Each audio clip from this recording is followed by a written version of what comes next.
Let's speak with Elizabeth Jones. Elizabeth, good morning to you. Good morning to you, Ian. How are you? I'm very well, very happy, and Christmas has come early for You me. must have jumped out of bed and done a somersault this morning. I didn't Wow. sleep at all. So you watched the proceedings. You're now aware that the party that you are a member of and hope to become a member of Parliament for now has Westminster representation. That's correct, and fantastic news that is. Why do you think people are going for UKIP? What do you think are the reasons? Well, I think that people have just had enough. I became radicalised by Westminster City Council Conservative policy with regard to restricting parking in Zone 1, which I thought to be an example of ideological bullying, complete lack of regard for what local business needs were, for what the local people wanted, just slapped a policy of trying to restrict all parking within that area without any consideration of what people wanted. And furthermore, it wasn't in their election manifesto for the council election.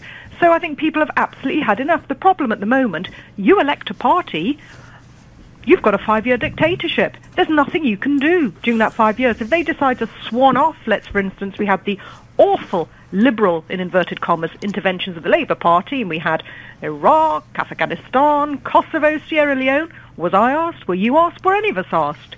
And now look what's happened to Iraq. My God, it's like an open plan audition for 28 months later. The zombie virus in government. So are you saying then that, in fact, it was a very small issue that originally made you realise that bigger parties or mainstream parties are too bureaucratic, that they're too statist? Was it that sort of sense? What it was for me, it was the realisation that how one can vote for a party assuming certain policies, assuming a certain conduct, and yet, when they get into power, they can completely switch, do whatever they like, and they can impact very seriously on your life and livelihood without any consideration and without any input from you. But not many people change parties based on a parking issue. I know. Well, I was on the way out from the whole of the Westminster rainbow as a result of the Liberal interventions, but this really was, frankly, the straw on the camel's back for me. What do you think UKIP are going to bring to the party longer term? I mean, there is the whole European withdrawal. Is that sort of it? No, I think that what UKIP will bring will be a liberation. It's like being a horse in harness. For decades we've been like a horse in harness. At last, the bit will be removed, the harness will be removed, we can move more freely, we can talk more freely, think more freely.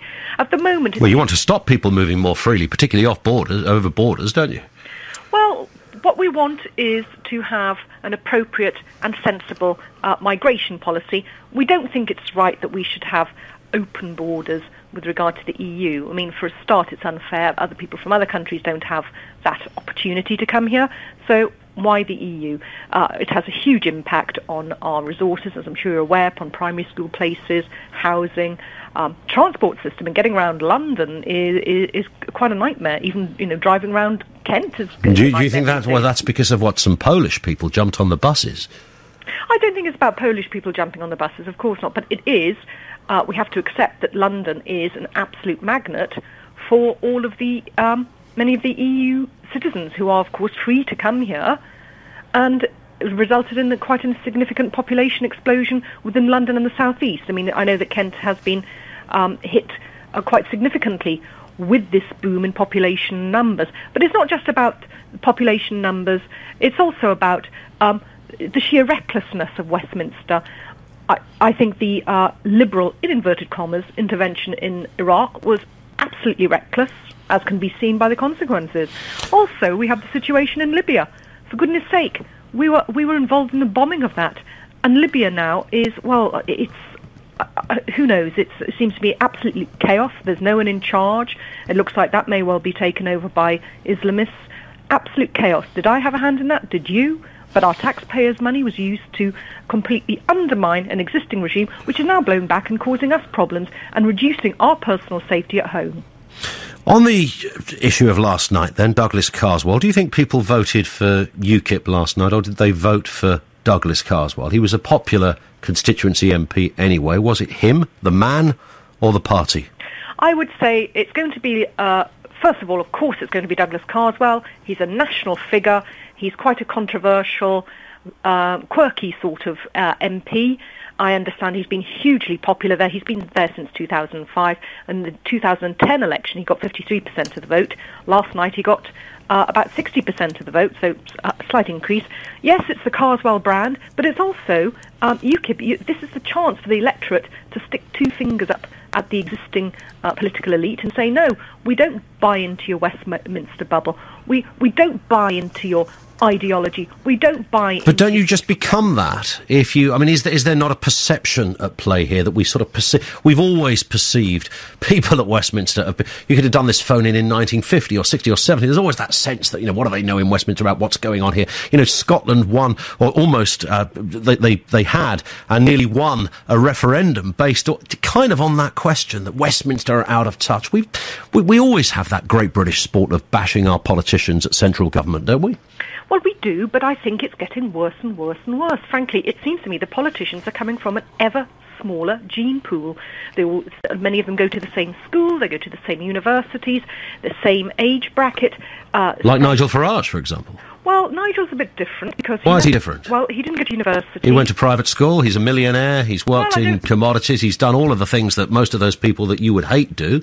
Well, why is he any different? I wouldn't say I hate them, but they are, I say, of the past. He's different because, as I say, he didn't go to university. He was employed in the real world for a considerable majority of his adult life. Douglas Carswell, son of a surgeon, privately school-educated, millionaire. I mean, how is he different to the very people that you're talking about? Well, I don't know if Douglas Carswell is a millionaire. That I can't comment. However, family lawyer, you know, all of the usual boxes that are ticked. Okay, well, Carswell, different scenario because he is very, very much against the current Westminster setup. He actually described Westminster as a confidence trick on the electorate. He is very supportive of direct democracy. He wants to bring in recall of MPs, not by MPs' Standards and Ethical Committee, but by the electorate. So if, let's say, 20% of the electorate are unhappy with their quality of service provided by their local MP, they can all get together and remove that MP. Well, that's only fair and right. Did you go to university, Elizabeth? Of course I did, yeah. So you did go. So so you're okay. Carswell's okay. I assume Mark Reckless is okay.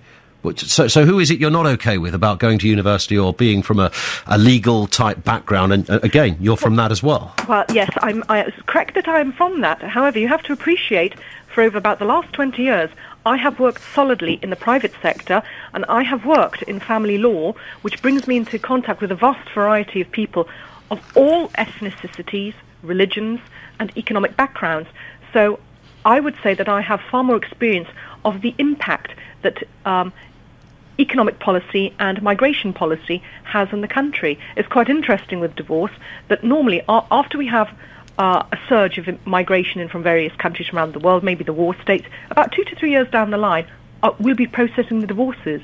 And it's very interesting to see how that works out. Now, these people, let's say, for instance, the David Camerons, the Miliband's, the Cleggs, the Danny Alexanders, they all just got lucky. They've never been in the private sector.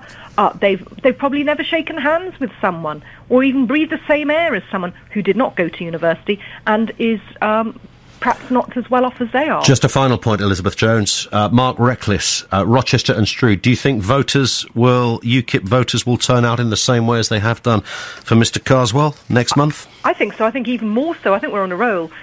I mean, the Manchester result was absolutely nail-biting.